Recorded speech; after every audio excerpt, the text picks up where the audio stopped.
Ito po yung ginagawa ko para po sa affected na kamay at braso ko. Hinahawak ko po yung affected na kamay ko dun sa bagay na medyo mabigat ta's iniikot-ikot ko lang po ng dahan-dahan. Although sa una po masakit po talaga 'yan.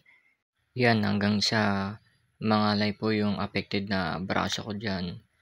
Kasama rin po kasi dun yung ano, yung dun sa may bandang underarm po. Talagang yung bandang underarm ano pa, matigas pa. Tsaka pagka ginaganyan ko po tumutunog-tunog pa yung mga buto-buto dun. Parang akala mo may mga nagkakarak-karak na mga laman-laman.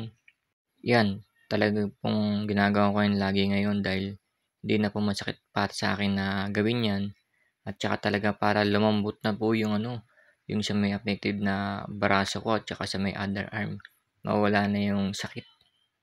Mahirap naman po kasi pagka hindi ka nag-exercise, lalo pong bumibigat sa pakiramdam tsaka lalong sumasakit.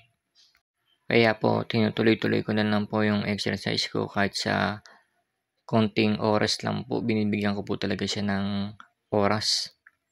Ngayon po ang importante po sa akin is maigalaw-galaw ko lang po talaga siya, yung affected na arm ko para lang po hindi talaga lumaylay o bagsak 'pag tinitignan tsaka 'pag naglalakad. Although medyo bagsak pa rin konti yung right side ng arm ko tsaka ng balikat ko. Medyo ano pa yung balikat ko ng konti at tsaka medyo may hirap pa rin maglakad, may hika-hika pa ring konti.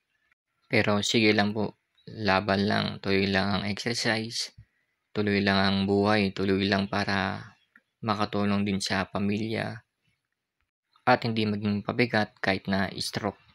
Kaya po mga ka-stroke, sipag lang po talaga sa exercise, tsaka lagi po tayong manalangin na kailangan natin ng Panginoon dahil di po natin magagawa yan. Ako po hindi ko po magagawa lang lahat ng mga exercise na yan, yung pagtayo, paglakad, kundi rin po galing sa Panginoon dahil siya po ang nagbibigay ng kalakasan at kagalingan sa ating mga may sakit.